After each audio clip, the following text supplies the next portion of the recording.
Hello, welcome to my preview of Arsenal's game against Spurs. Game 4, it's the North London derby at the Emirates Stadium, and it's the game we all want to win. All Arsenal fans want to win this game, like despite what's going on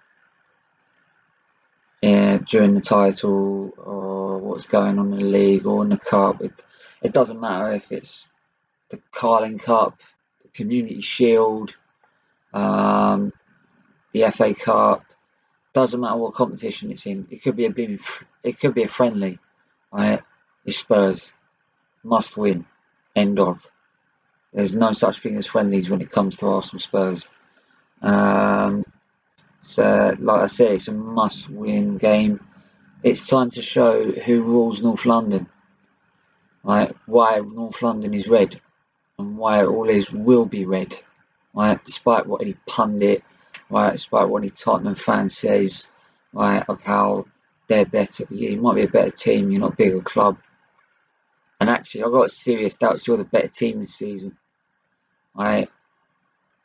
I mean, for God's sake, you couldn't beat Newcastle at your own gaff. You couldn't beat Newcastle on your own pitch.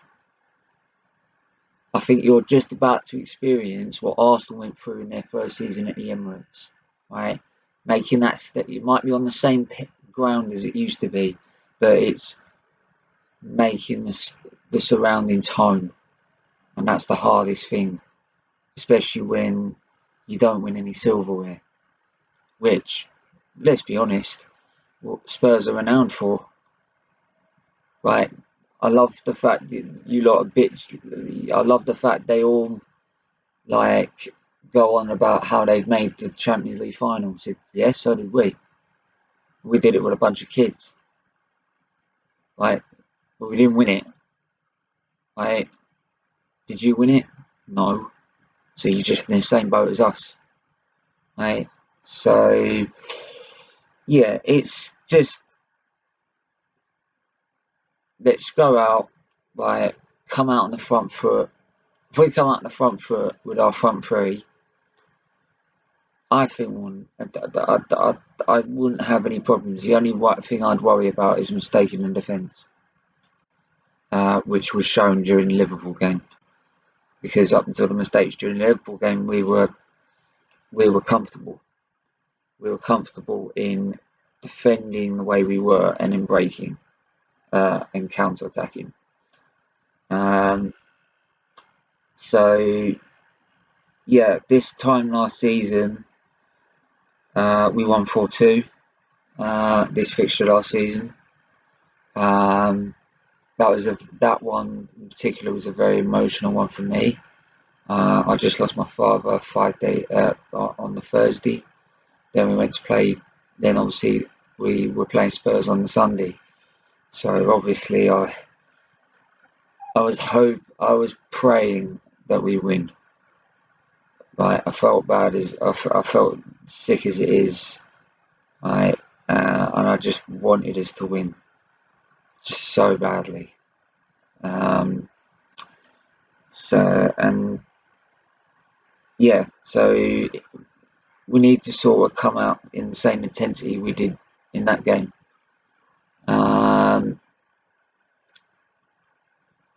Yeah, so we need, yeah, sorry, it's like I said, we need to come out with the same intensity. We need to come out with the same um, wanting for that win. I mean, for every Arsenal fan,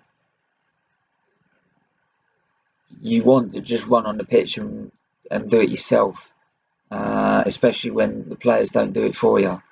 Um, quite last few years, probably apart from last season, you felt like the players didn't want it, and you can understand why. They go on about how much it means. They understand how much it means to the fans, and they don't perform.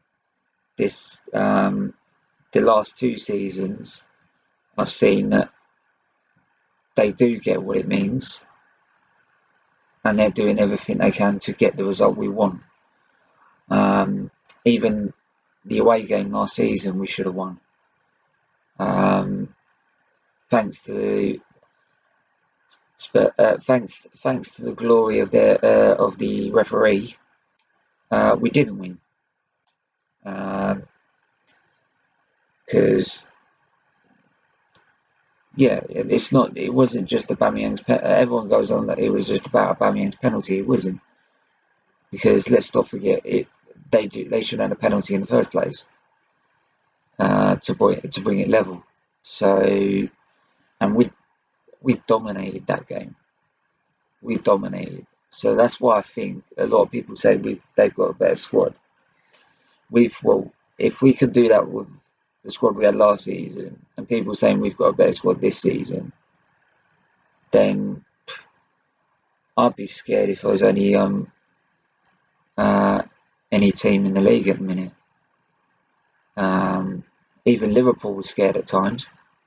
Man City, I'd like to think we can give them a game, but I don't think we'll win. But it's like I said after the review of the Liverpool game, you can see the difference between the two sides. Is that they're 2 years in front of us.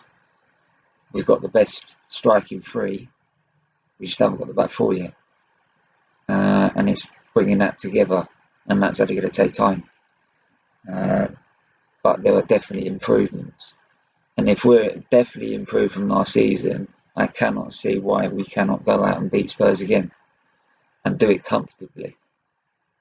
And I mean comfortably.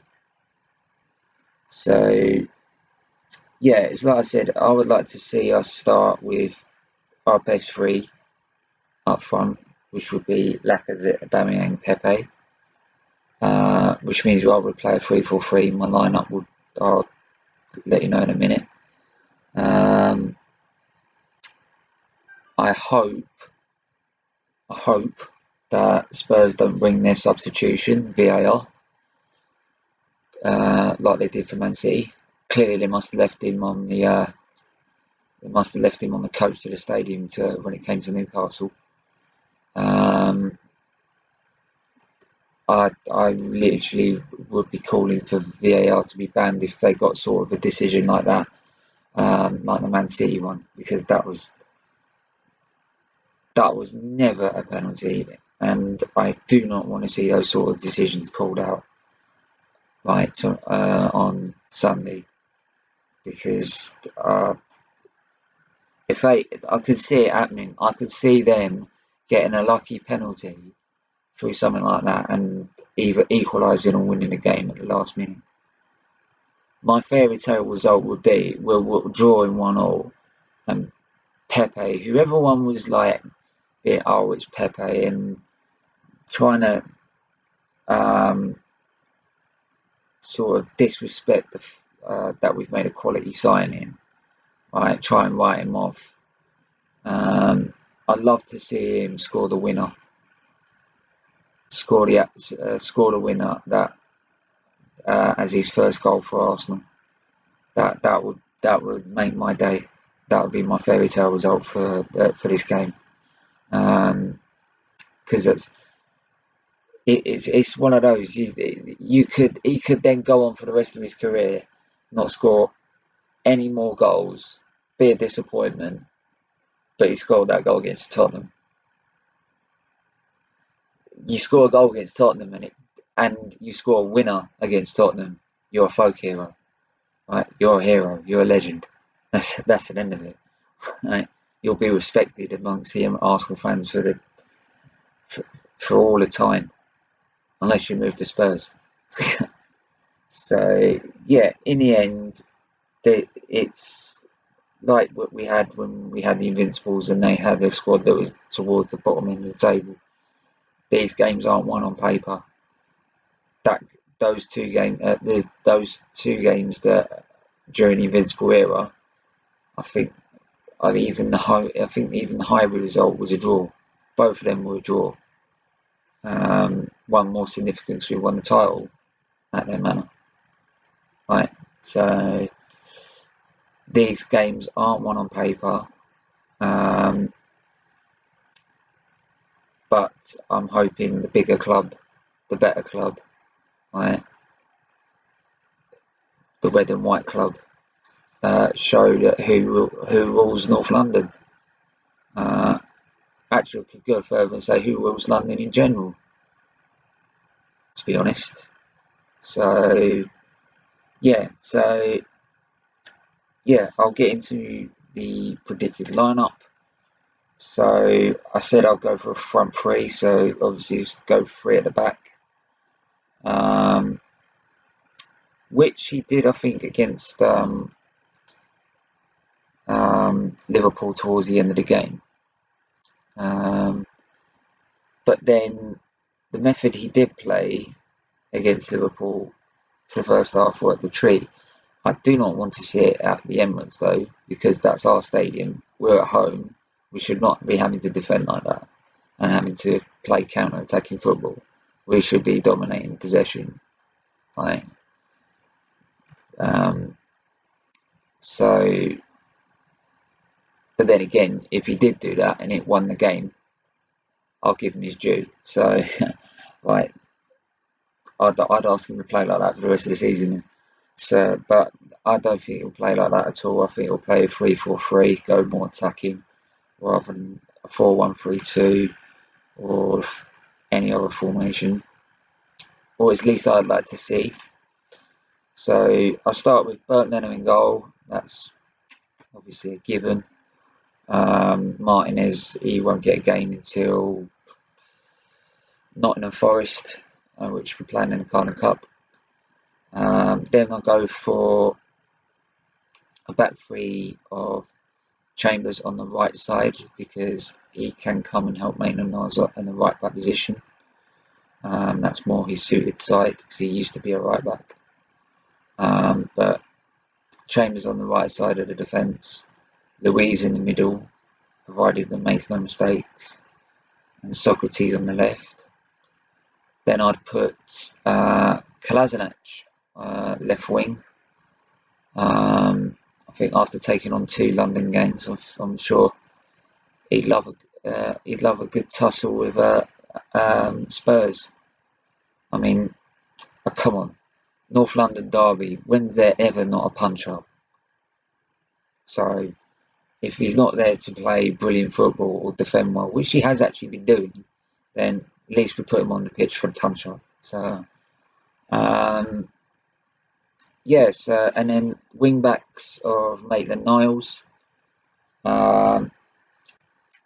We haven't got no other option for that position. So yeah, we got Kolasinac and Maitland-Niles as wing backs. I think I said Socrates in the defence. Yeah, Socrates in the defensive role. Then Danny Ceballos and Torreira in front of them. Ceballos, I think, will just run rings around Tottenham's defence, midfield. He will cause them no problems whatsoever. So many problems.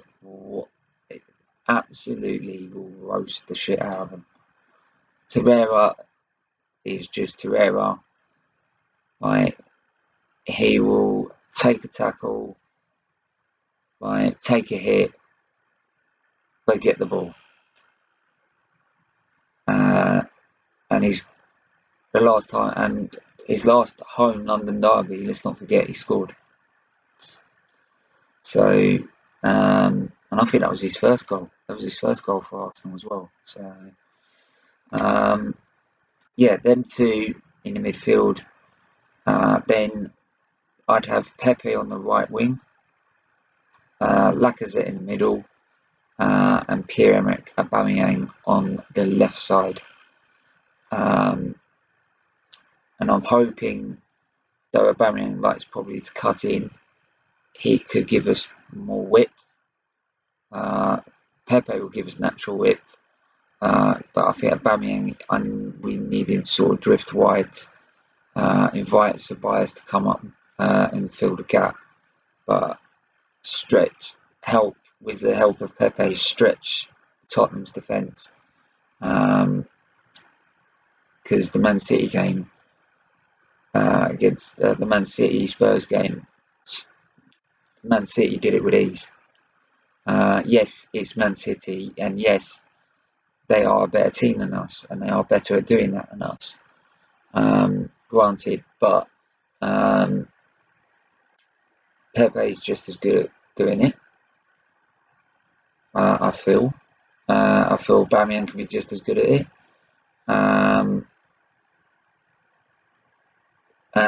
I feel that Tottenham's defence is that vulnerable. I don't think it's been the best defence at the start of this season. Then again, neither was ours. So I don't think it's going to be a game that's going to be a 1-0 or 2-0. So it's going to be one goal in between, I believe. Either way.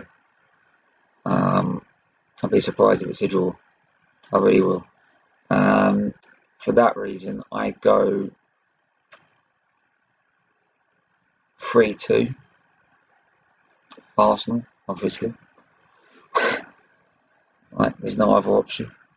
So 3-2 Arsenal. We score in the last 10 minutes with Pepe, and then have a heart attack watching them trying to defend it. That's how I think it'll play out. If we win more comfortably than that, then that's a bonus. It's like I said, it doesn't matter how you win. It doesn't matter what the scoreline is. It doesn't matter if you were the shittest team on the pitch. All we give a shit about in this game is what it says in the top left corner of the TV screen, right? Which is Arsenal are winning more than by Tottenham. Plus, they've scored more goals than Tottenham. That's all we care about in this game. So, yeah, so I'm up for it. I'll be watching it at the Emirates. Yeah, and nervous as I'm always are for actually North London derbies. I think it used to be as a kid because it used to be so much easier. But now it's more nerve-wracking because the teams are so close, I think so equally matched.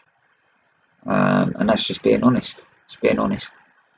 But yeah, looking forward to it. Looking forward to having a go at the Spurs fans in the corner from the other side of the stadium. So yeah, right, it's over to you, Arsenal.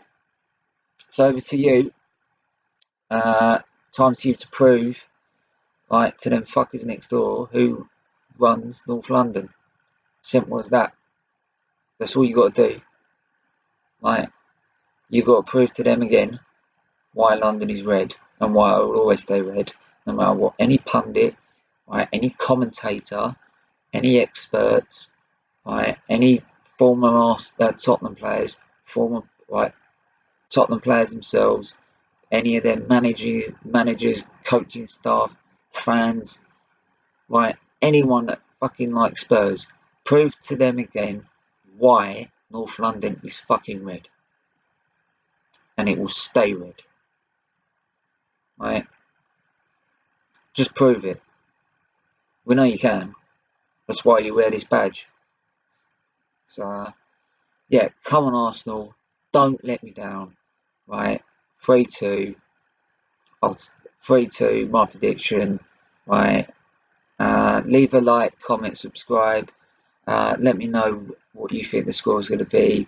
Do you agree with my lineup or not?